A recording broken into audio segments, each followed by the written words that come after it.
दीपशिखा का जीवन नरक की तरह हो गया था। उसे हर दिन उन कांटों के ऊपर से गुजरना पड़ता, जिससे उसका तन और मन दोनों छलनी हो जाते। लेकिन शायद उसकी नियति भी ऐसी बन गई थी कि वो उन कांटों से पीछा नहीं छुड़ा सकती थी। तुम बहुत खूबसूरत रहते हो, हाँ भाई, लेकिन क्या तुम इस बोतल की शराब से भी ज्यादा नशीली हो क्या? ये कहकर वो आदमी दीपशिखा को जबरदस्ती अपनी बाहों में भर लेता है।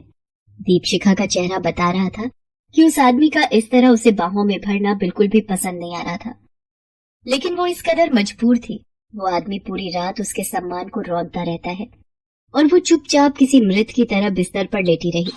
अगली सुबह, ये लो पूरे 10,000 रुपए। और अब मैं ये दावे के साथ कह सकता हूँ कि तुझमें शराब से भी ज्यादा नशा है।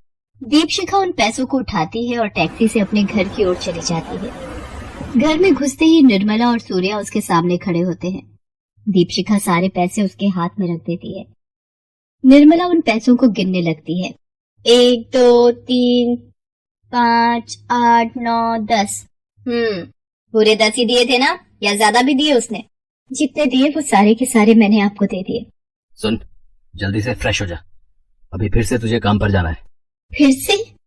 अभी अभी अभी तो आई हो। अभी आई हो तो क्या करूं? देख, यही उम्र है, पैसे कमा ले। अगर जवानी ढल गई तो कोई नहीं पूछेगा। और सुन, ये वाला सेठ बहुत पैसे वाला है।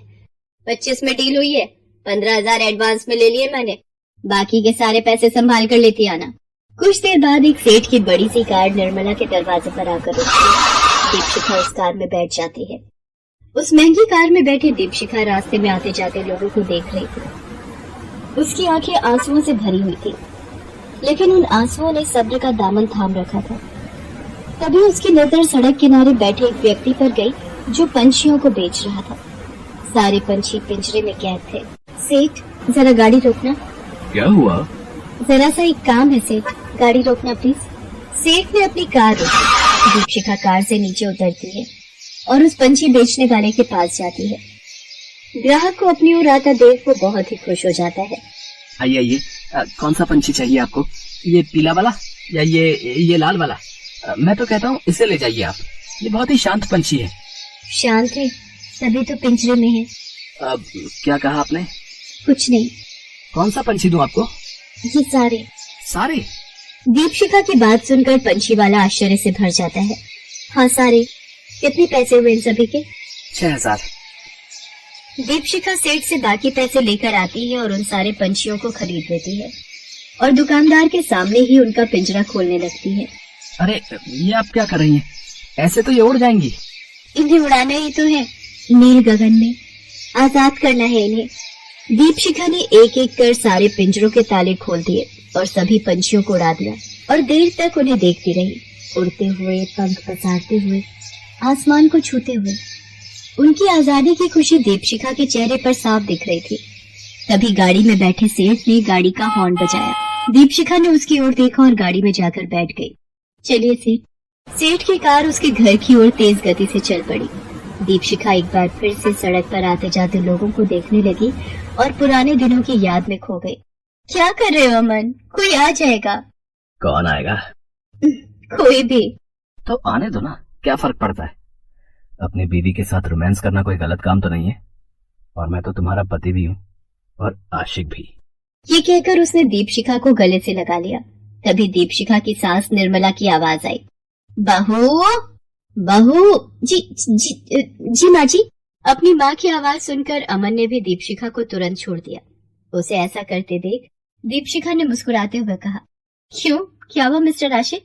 निकल गई सारी आशिकी? तभी निर्मला रसोई में आ गई। उसने अमन को वहाँ देखा तो, अरे तू कब आया ऑफिस से? बस माँ, अभी अभी आया हूँ। और आते साथ रसोई में आ गया? पहले तो मेरे पास आता था ऑफिस से आकर।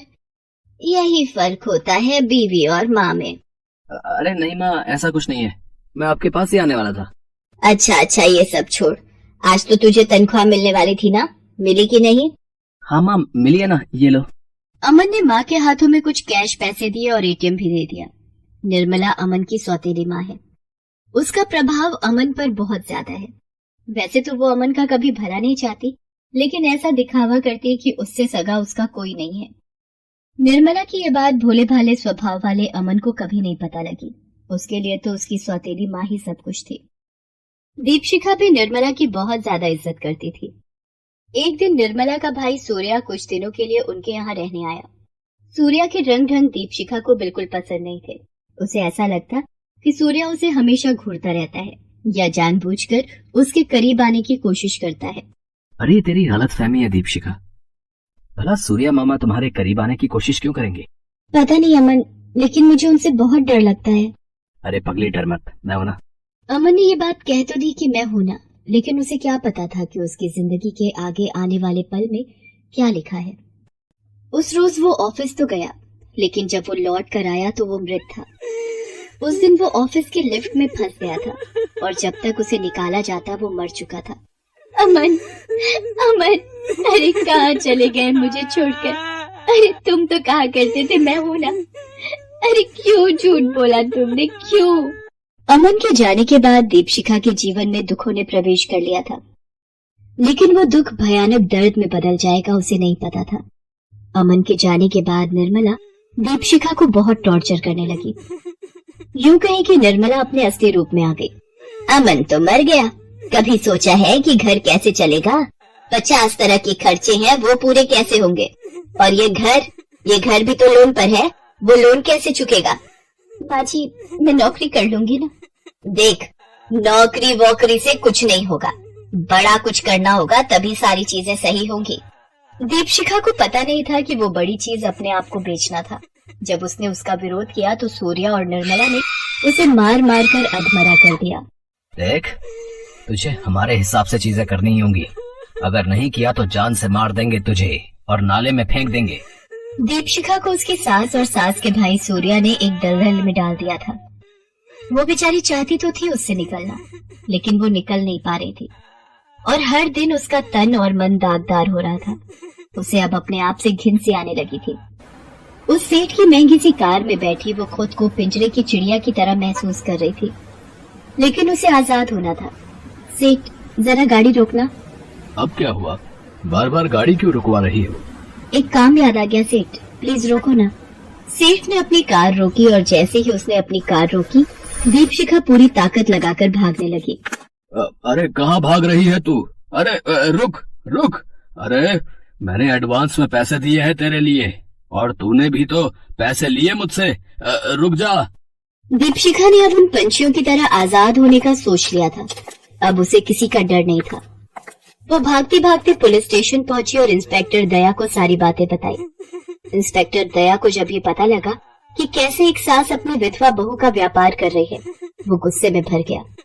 अपनी टीम के साथ वो तुरंत दीपशिखा के घर गया और निर्मला और सूर्या को गिरफ्तार कर लिया। साहब, हम लोग निर्दोष हैं, हमें फंसाया जा रहा है। ये लड़की झूठ बोल रही है। ये जो कुछ भी कर रही है अपनी मर्जी से कर रही है। हाँ। सूर्या की बात सुनकर इंस्पेक्टर दया ने सूर्या को 4-5 थप्पड़ खींचकर मारे और कहा, अरे अपनी मर्जी से कोई अपनी आत्मा का सौदा नहीं करता। तुम लोगों ने उसे मजबूर कर दिया, लेकिन याद रखो, जितना दर्द उसने सहा ना, उससे कहीं ज्यादा दर्द तुम लोगों को जेल में मैंने नहीं दिया ना, तो मेरा नाम इंस्पेक्टर दया नहीं। दीपशिखा आजाद थी। उसके पंख जो कुतर दिए गए थे और उसे पिंजरे में बंद कर दिया गया था, अब उसके पंख फिर से निकल आए थे। दीपशिखा आज एक मॉल में जॉब करती है और अपना जीवन अच्छे से व्यतीत कर रही है। हालांकि पुराना दर्द कभी कभी उसे तकलीफ आज भी